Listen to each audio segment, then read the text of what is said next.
Alright, here we go. We've got two pictures that we've taken, one right after the other. You can see in this first one, the lady is blinking, and on the second one, the guy's blinking. So, that's why I always take a few of each pose just for this particular situation.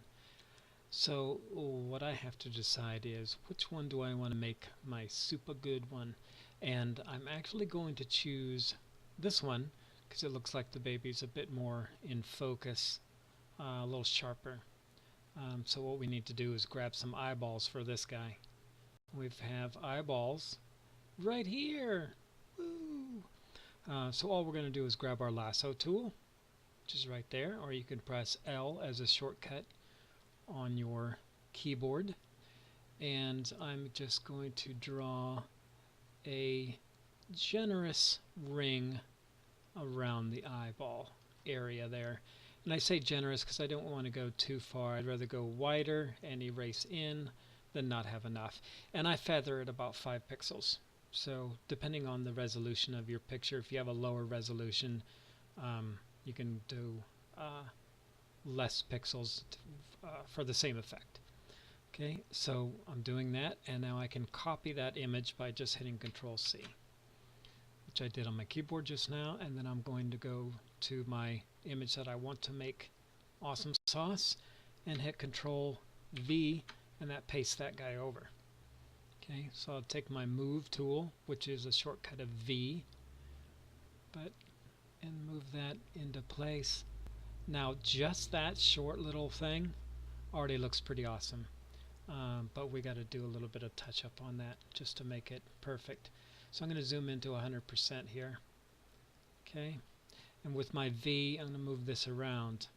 Now you might go, oh, I don't know exactly where to put it, I want it to be perfect. So what I'm going to do here is, now that I have my top layer here, it is in the layers. You can make sure you have layers showing by going to your window and selecting layers so that you have that visible, so that you know you've got this layer. With the layer highlighted, I'm going to lower the opacity. Looks like I usually do around 50%, but just so that I can see through it. Okay, and you can line it up just like that. Choose whatever you want to line up. I'm choosing the sniffer, the nose, okay, and you can see the eyes between open and close. Now I could move the opacity back up. There he is blinking. Okay, and we got a little bit of a color difference there too, a little bit more light on him, but we'll fix that. Okay, so with the opacity all the way back up, I'm going to get my eraser. It's just E.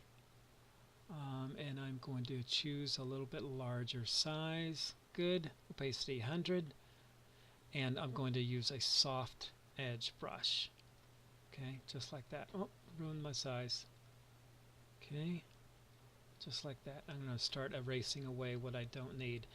What I'm going to do is I'm going to keep the eyebrows and the eyes, and that's it. Okay, so there we go around the eyeballs. Okay, right up under. Okay, and what I should be doing is lifting the mouse up so that I just don't have one erase in my history. If I accidentally go, ugh, I'd have to start all over.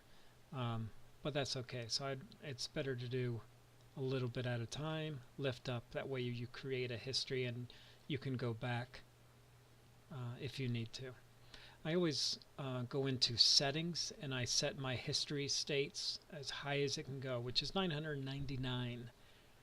That way if you're way super into it and you've got this whole history field, all of a sudden you're on to, you know, history state 51 or something, and you're like, ah, this just isn't working. You can go back if you don't have that larger history states, then you're going to be kind of not in a good way. Okay, so there it is, really done. I erased around all the outside there. Okay, and I'm going to take a snapshot of it over here. So there's my before There's my after. Now, I know I mentioned that the color was a little bit different, but since it's such a small piece, it's not terribly noticeable. But now that I'm going back and forth, it is a little bit noticeable.